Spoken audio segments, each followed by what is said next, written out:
xung đột Đông Âu tiếp tục diễn biến khó lường. Tổng thống Putin tuyên bố sẽ sớm đưa tên lửa Samad vào trực chiến. Ông đồng thời khẳng định Ukraine không có cửa thắng Nga và đang có dấu hiệu tạm lắng lạ thường trong các cuộc phản công. Bên kia chiến tuyến, lữ đoàn xung kích Ukraine tung bằng chứng đối đầu lính Nga gần Bakhmut. Các vị trí gần Donetsk cũng bị tập kích, tuy nhiên Kiev thừa nhận quân đội Moscow đang rất tích cực. Đáng chú ý, Ukraine yêu cầu người dân rời khỏi Crimea ngay khi có thể. Cùng lúc đó, cơ quan an ninh Nga ngăn chặn âm mưu thủ tiêu quan chức ở Zaporizhia. Ở một diễn biến khác, Điện Kremlin lên tiếng khi Tổng thống Mỹ gọi Chủ tịch Trung Quốc là nhà độc tài. Trong khi đó, Trung Quốc giận dữ nói Mỹ lố bịch và khiêu khích chính trị sau phát ngôn của Tổng thống Biden. Nhật Bản kêu gọi Trung Quốc hành động có trách nhiệm với tư cách nước lớn. Mỹ gia hạn lệnh trừng phạt, ban bố tình trạng khẩn cấp quốc gia về các mối đe dọa Triều Tiên. Tất cả sẽ có trong chương trình ngay sau đây.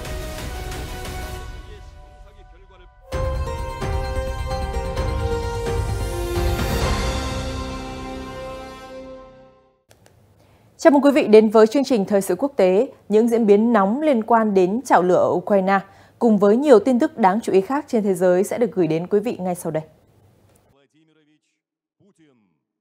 Theo Reuters đưa tin, Tổng thống Vladimir Putin hôm 21 tháng 6 cho biết tên lửa đạn đạo liên lục địa Samad thế hệ mới của Nga có khả năng mang 10 đầu đạn hạt nhân trở lên sẽ sớm được triển khai cho nhiệm vụ chiến đấu. Trong bài phát biểu trước các tân cử nhân học viện quân sự, ông Putin nhấn mạnh tầm quan trọng của bộ ba hạt nhân của Nga với những vũ khí hạt nhân có thể được phóng từ đất liền, trên biển hoặc trên không. Nhiệm vụ quan trọng nhất ở đây là phát triển bộ ba hạt nhân. Đây là yếu tố đảm bảo chính cho an ninh quân sự Nga và ổn định toàn cầu, ông Putin nói, đồng thời cho biết những bệ phóng Samad đầu tiên sẽ được đưa vào trực chiến trong tương lai gần. Bên cạnh đó, hãng tin Reuters cũng trích dẫn phát biểu trên truyền hình nhà nước Nga của Tổng thống Putin hôm 21 tháng 6, khẳng định Moscow đang thấy có dấu hiệu tạm lắng trong các cuộc phản công của Ukraine và thông báo Kiev đang tổn thất nặng nề tại phía Nam. Thật lạ, lúc này chúng tôi đang thấy một sự tạm lắng nhất định. Đây có thể bắt nguồn từ thực tế rằng kẻ địch đang tổn thất nghiêm trọng cả về con người lẫn thiết bị, ông Putin nói. Theo lãnh đạo Nga, Ukraine vẫn còn tiềm năng tấn công, nhưng nhấn mạnh rằng Kiev thừa hiểu bản thân không có cơ hội. Tuy nhiên, Tổng thống Nga cũng lưu ý, tiềm năng tấn công của Ukraine vẫn chưa cạn kiệt, vẫn còn những nguồn dự trữ mà đối phương đang cân nhắc về việc triển khai ở đâu và như thế nào. Bình luận của nhà lãnh đạo Nga được đưa ra giữa lúc Tổng thống Ukraine Volodymyr Zelensky thừa nhận cuộc phản công đang diễn ra chậm hơn mong muốn, nhưng khẳng định Kiev sẽ không bị áp lực phải đẩy nhanh tiến độ. Reuters lưu ý ông Putin đã bắt đầu phát biểu nhiều hơn về tình hình thực địa.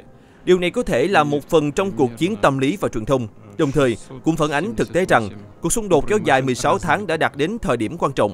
Đây là lần thứ hai trong vòng chưa đầy một tuần, Tổng thống Nga nói rằng các lực lượng Ukraine không có cơ hội thành công trong chiến dịch phản công.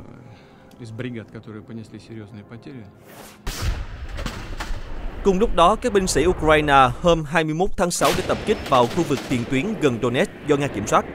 Theo Reuters, các binh sĩ Ukraine thuộc lữ đoàn bộ binh cơ giới chuyên biệt số 59 cho biết họ có rất nhiều mục tiêu và quân đội Nga đang rất tích cực. Chúng tôi đã bắn khoảng 20 quả đạn trong 1 giờ vào sáng ngày 21 tháng 6.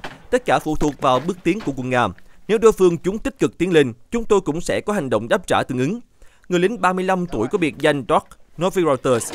Trong khi đó, một người khác 59 tuổi có biệt danh The Grey One đang theo dõi các vị trí tác chiến trên máy tính bảng để chuẩn bị triển khai hệ thống tên lửa phóng loạt Grad Multiple, cho biết đơn vị của anh ta đã xóa sổ một nhóm xe tăng gần Donetsk.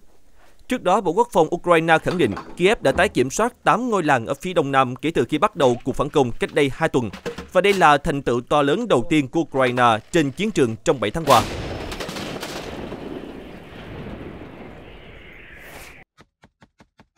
Chưa dừng lại ở đó, một đoạn video khác do Reuters đăng tải mới đây cho thấy những người lính từ đại đội trinh sát của lữ đoàn xung kích số 3 của Ukraine đang yểm trợ cho bộ binh tấn công quân Nga gần Bakhmut, miền đông Ukraine. Reuters hiện không thể xác minh độc lập thời gian và địa điểm đoạn video được quay lại.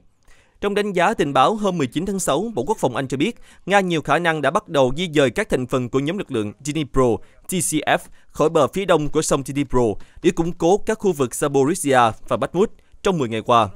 Hoạt động này có khả năng liên quan đến vài nghìn binh sĩ từ quân đoàn 49, bao gồm lữ đoàn cơ giới chuyên biệt Su-34, cũng như lực lượng nhảy dù và các đơn vị bộ binh hải quân.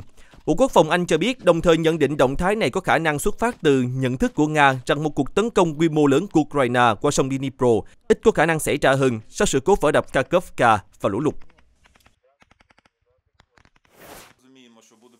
Đáng chú ý, theo Sky News đưa tin, thư ký Hội đồng Quốc phòng và An ninh Quốc gia Ukraine Oleksiy Danilov đã yêu cầu người Nga ở vùng lãnh thổ Crimea và Moscow đang kiểm soát hãy rời đi ngay khi có thể.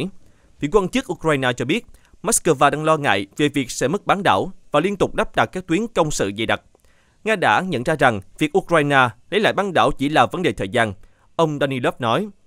Và tôi khuyên mọi người nên tận dụng tất cả những gì hiện có, các cơ sở hạ tầng chẳng hạn như cầu Kerch để được an toàn càng sớm càng tốt. Trước đó vào sáng 21 tháng 6, Bộ Quốc phòng Anh cho biết Nga đang xây dựng hệ thống phòng thủ phức tạp xung quanh bán đảo Crimea, phía nam Ukraine. Phía Ukraine cũng cho thấy các dấu hiệu về kế hoạch giành lại bán đảo bị sáp nhập vào Nga kể từ năm 2014.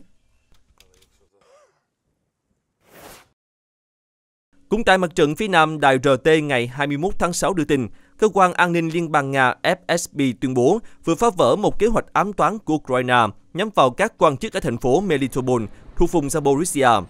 Theo thông báo của FSB, cơ quan tình báo quân sự của Kiev đã tuyển dụng một số cư dân địa phương để thực hiện một vụ đánh bom. Sau đó, những người này được cung cấp thành phần của một thiết bị nổ cải tiến và được hướng dẫn lắp ráp. Tuy nhiên, những người tham gia đã bị bắt giữ và sẽ phải đối mặt với tội danh âm mưu hành động cực đoan. FSB không tiết lộ danh tính của các đặc vụ và các nghi phạm. Khuôn mặt của những người bị giam giữ cũng được làm mờ trên video do FSB công bố. Mặc dù vậy, cơ quan an ninh Nga cho biết họ đã thu thập được các bằng chứng cho thấy nhóm này đang thực hiện các nhiệm vụ đặc biệt cho Ukraine. Trước đây, Kirill Budanov, người đứng đầu Tổng cục Tình báo quân sự Ukraine, từng xác nhận trong các cuộc phỏng vấn rằng đơn vị của ông chịu trách nhiệm về vụ sát hại nhiều nhân vật công chúng Nga. Được biết, ở những khu vực mà Kiev vẫn tuyên bố chủ quyền, đã xảy ra nhiều vụ đánh bom nhằm vào các quan chức Nga. Khu vực Zaporizhia là một trong 4 vùng lãnh thổ đã bỏ phiếu trong cuộc trưng cầu dân Ý năm ngoái để rời khỏi Ukraine và trở thành một phần của Nga. Mặc dù vậy, Kiev bác bỏ kết quả bỏ phiếu và cho rằng cuộc trưng cầu dân Ý là một hành động giả tạo.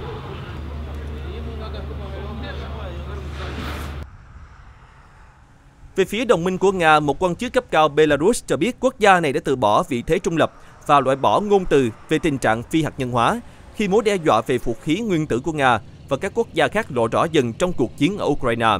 Kênh CNN ngày 21 tháng 6 dẫn lời đại tá Andrei Bugodel, Phó Tổng tham mưu Belarus cho biết chính quyền Minsk đang xem xét việc áp dụng một học thuyết quân sự mới và những phản ứng rõ ràng đối với các quốc gia không thân thiện.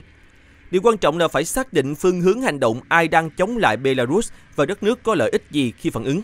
Tất nhiên, Belarus cũng cần phải đảm bảo không bị chống phá từ nội bộ, đại tá Andrei Bugodel cho biết thêm. Cùng ngày, Bộ Quốc phòng Belarus cũng công bố sẽ tổ chức cuộc tập trận thường niên từ ngày 21 tháng 6 đến ngày 30 tháng 6. Được biết, các quan chức ở Belarus, một trong số ít đồng minh còn lại của Moscow trong cuộc chiến ở Ukraine, đã đề cập nhiều hơn đến khả năng hạt nhân của nước này trong thời gian gần đây. Vào tuần trước, Tổng thống Belarus Alexander Lukashenko cho biết quốc gia này sẽ bắt đầu nhận vũ khí hạt nhân chiến thuật từ Nga trong vài ngày nữa. Chính quyền Minsk xem loại vũ khí này là một giải pháp ngăn chặn rủi ro an ninh hiệu quả. Trước đó, Tổng thống Nga Vladimir Putin ngày 16 tháng 6 cho biết sẽ gửi thêm vũ khí hạt nhân tới Belarus trong mùa hè, như một lời cảnh báo tới các nước phương Tây vì đã ủng hộ Ukraine.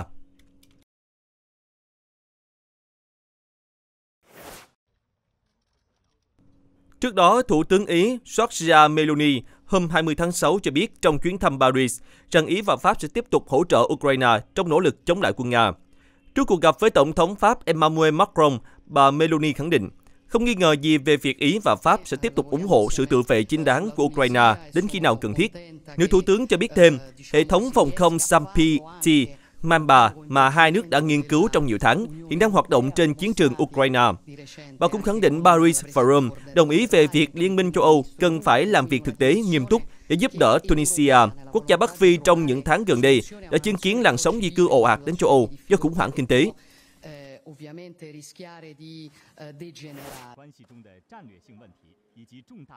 Ở một diễn biến khác, kênh CNN ngày 21 tháng 6 đưa tin, trong một phản ứng sau khi Tổng thống Mỹ Joe Biden gọi Chủ tịch Trung Quốc Tập Cận Bình là nhà độc tài, phát ngôn viên Điện Kremlin Dmitry Peskov cho rằng những lời lẽ này cho thấy đặc điểm khó đoán trong chính sách đối ngoại của Mỹ. Vào lúc này, Nga có mối quan hệ tốt với Trung Quốc, Trong khi đó, mối băng giao với Mỹ ngày càng xấu đi, ông Peskov nhận định. CNN cho hay phát ngôn trên được Tổng thống Mỹ đưa ra trong một buổi gây quỹ chính trị ở California vào tối ngày 20 tháng 6. Mặc dù phát ngôn của ông Biden không được xem là thông điệp chính thức của Tổng thống, nhưng những lời lẽ này đã xuất hiện không đúng thời điểm khi mối quan hệ giữa Mỹ và Trung Quốc chưa thoát khỏi tình trạng căng thẳng. Theo CNN, có vẻ đây là một phát ngôn không được chuẩn bị.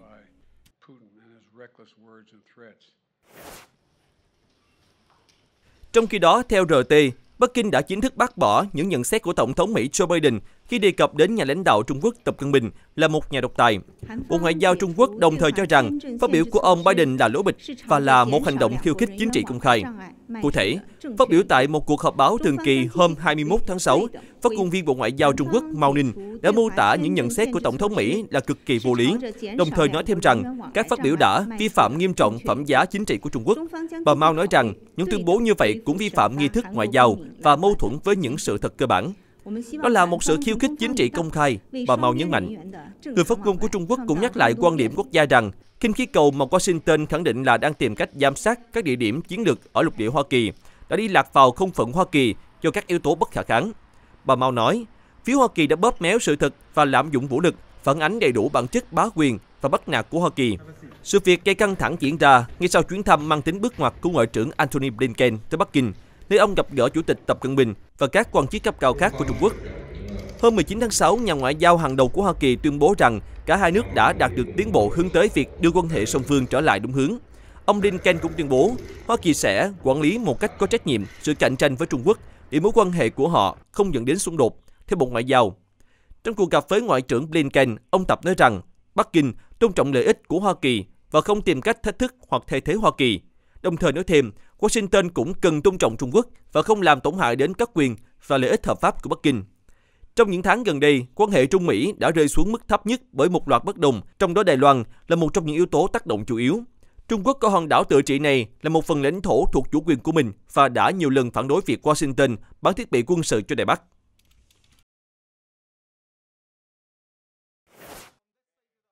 Thông tin đáng chú ý khác tại khu vực châu Âu, trong phiên điều trần ngày 21 tháng 6 trước Quốc hội, Thủ tướng Anh Rishi Sunak đã phản hồi sau thông tin lạm phát theo năm của quốc gia này ở mức 8,7%. Cụ thể, ông Sunak cam kết sẽ giảm một nửa tỷ lệ lạm phát trong năm nay trước khi cuộc bầu cử tại xứ sở sương mù được tổ chức vào năm 2024. Theo Reuters, tỷ lệ lạm phát theo năm, thông tin được công bố cùng ngày là một thách thức đối với chính phủ đảo quốc sương mù, khi tốc độ tăng giá tiêu dùng tại Anh lên mức cao nhất từ năm 1992. Tỷ lệ 8,7% cũng khiến Anh trở thành quốc gia có tỷ lệ lạm phát cao nhất trong số các nền kinh tế phát triển. Mặc dù vậy, tỷ lệ lạm phát tháng 5, thông tin công bố trong ngày 22 tháng 6, được dự báo có thể giảm. Đây là yếu tố có thể gây áp lực lên Ngân hàng Trung ương Anh (BOE) khi cơ quan này muốn nâng lãi suất lần thứ 13 liên tiếp để kiềm chế lạm phát. Theo khảo sát của Reuters, các nhà kinh tế dự đoán tỷ lệ lạm phát trong tháng 5 ở mức 8,4%. Trong khi đó, nhiều khả năng BOE sẽ tăng lãi suất thêm nửa điểm phần trăm lên 5%. Về dài hạn, có khả năng lãi suất của Anh sẽ ở mức 6% vào tháng 12.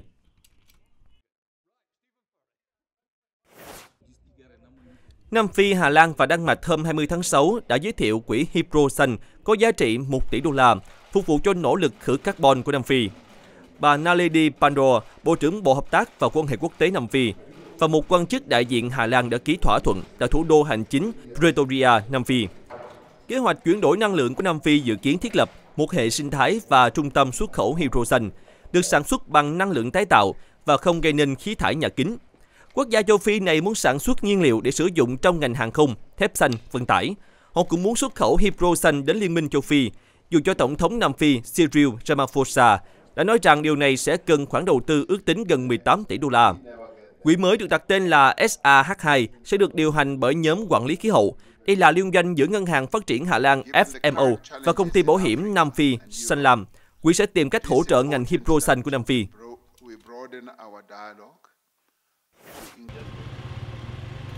Sau khi đến thăm một trại tị nạn ở Haiti vào thứ Hai, 19 tháng 6, Tổng giám đốc Quỹ Nhi đồng Liên Hợp Quốc UNICEF Catherine Russell kêu gọi thế giới không thể quên về cuộc khủng hoảng nhân đạo đang ảnh hưởng đến các gia đình và đặc biệt là trẻ em quốc gia nghèo khó này.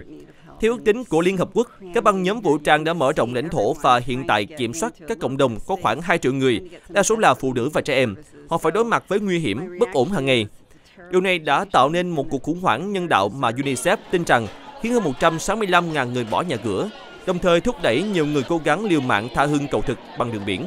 Tổng giám đốc UNICEF đã đến thăm một trại tị nạn kiêm trạm y tế, nơi cung cấp chỗ trú ẩn cho 120 gia đình từ các khu vực bị ảnh hưởng nặng nề, trong đó có 239 trẻ em. Trại tị nạn mái nhôm nóng bức này còn đóng vai trò làm phòng khám di động, phân phát dụng cụ vệ sinh cũng như cung cấp thông tin về dịch tả. Trong cuộc họp đặc biệt về Haiti tuần trước, bà Russell nói rằng UNICEF đã ghi nhận sự gia tăng 30% số trẻ em Haiti bị suy dinh dưỡng nặng so với năm ngoái. Đây là con số cao nhất từ trước đến nay. Số trẻ em này đặc biệt dễ tử vong do dịch tả, đã tái phát vào tháng 10 năm ngoái. Khó khăn chồng chất khó khăn, các tổ chức viện trợ quốc tế như Médecins Sans Frontières đã buộc phải đóng cửa một số hoạt động vì lý do họ không thể đảm bảo an toàn cho bệnh nhân và nhân viên, do các cuộc đọ súng diễn ra thường xuyên và ranh giới giao tranh liên tục thay đổi khó lường.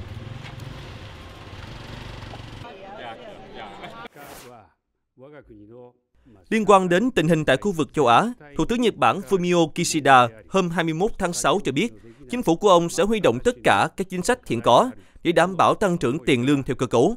Theo Reuters, thông điệp của nhà lãnh đạo báo hiệu sự cần thiết phải tăng lương cho người lao động hơn nữa để bù đắp tình trạng lạm phát, cũng như duy trì tăng trưởng kinh tế. Phát biểu trong một cuộc họp báo đánh dấu sự kết thúc của các phiên họp thường kỳ của Quốc hội, ông Kishida cho biết chính phủ Nhật Bản sẽ thiết lập một gói đầu tư mới cho lĩnh vực chất bán dẫn, năng lượng và các lĩnh vực khác. Trả lời câu hỏi về mối quan hệ với Trung Quốc, Thủ tướng Kishida nói rằng Nhật Bản hy vọng nước láng giềng hành động có trách nhiệm với tư cách là một nước lớn, đồng thời cho biết thêm rằng ông chưa có kế hoạch về chuyến thăm tiềm năng tới Bắc Kinh. Bình luận của ông Kishida được đưa ra sau khi Tổng thống Mỹ Joe Biden, một đồng minh thân cận của Nhật Bản, gọi Chủ tịch Trung Quốc Tập Cận Bình là một kẻ độc tài.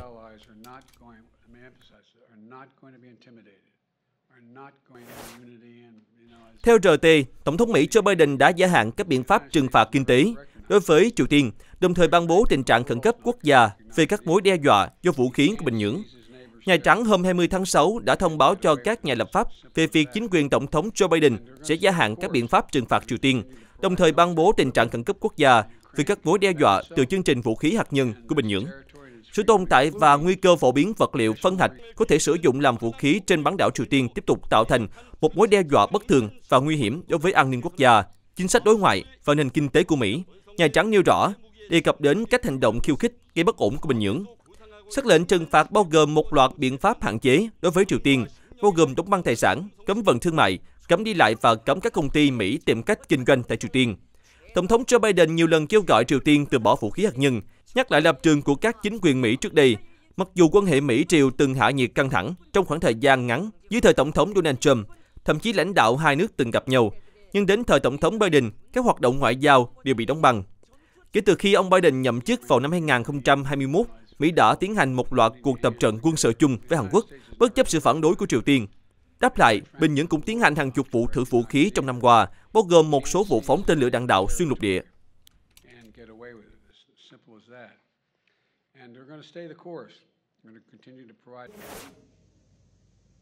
Một số thông tin xã hội nổi bật. Reuters ngày 21 tháng 6 đăng tải những hình ảnh thú vị tại Ấn Độ khi người dân tụ tập lại để kỷ niệm Ngày Quốc tế Yoga. Trong khi một số người đam mê đi tàu hỏa và thuyền để thực hành các bài tập của họ, những người khác để thực hiện các hoạt động dưới nước hoặc tập luyện cùng với thú cưng. Bộ trưởng Quốc phòng Ấn Độ Rajnath Singh cũng kỷ niệm Ngày Quốc tế Yoga với vị trí tập luyện đặc biệt là tàu INS Vikrant, tàu sân bay tự chế đầu tiên của Ấn Độ. Vào lúc này, Thủ tướng Ấn Độ Narendra Modi đang thực hiện chuyến công du đến Hoa Kỳ. Theo lịch trình, Thủ tướng Ấn Độ được sắp xếp tham dự sự kiện Ngày Yoga tại trụ sở Liên Hợp Quốc ở New York. Vào năm 2014, Liên Hợp Quốc tuyên bố ngày 21 tháng 6 là Ngày Quốc tế Yoga sau khi thông qua một đề xuất từ Thủ tướng Modi. Từ đó, người dân trên khắp thế giới tổ chức lễ kỷ niệm vào ngày này, giúp thu hút sự chú ý đến những lợi ích mà phương pháp tập luyện cổ xưa mang lại.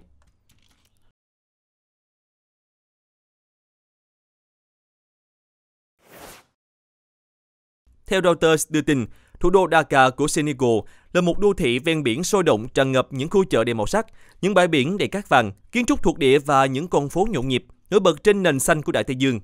Thành phố này có một lịch sử phong phú, được người Lebu tìm thấy và định cư lần đầu tiên vào thế kỷ 15. Sau đó, mảnh đất này trở thành thuộc địa của người Bồ Đào Nha và là một bến cảng cũng như thành phố phồn thịnh dưới thời thực dân Pháp vào thế kỷ 19. Lịch sử đó tiếp tục ảnh hưởng đến các khu dân cư của Dakar và chính trị địa phương ngày nay, với các khu vực như Oakham, Angor, York và Han vẫn được coi là các khu dân cư đặc biệt của Lebu. Tuy nhiên, những căng thẳng chính trị và kinh tế xã hội gần đây đã làm dấy lên những lo ngại về tình trạng bất ổn leo thang tại Senegal. Bên cạnh đó, chi phí gia tăng và suy thoái kinh tế do đại dịch đã làm tình hình thêm trầm trọng. Tuy nhiên, nền kinh tế của đất nước đang phát triển, chủ yếu là do đầu tư vào các lĩnh vực như công nghiệp khai khoáng và cơ sở hạ tầng mới, bao gồm thủ đô hành chính mới ở ngoại ô thành phố.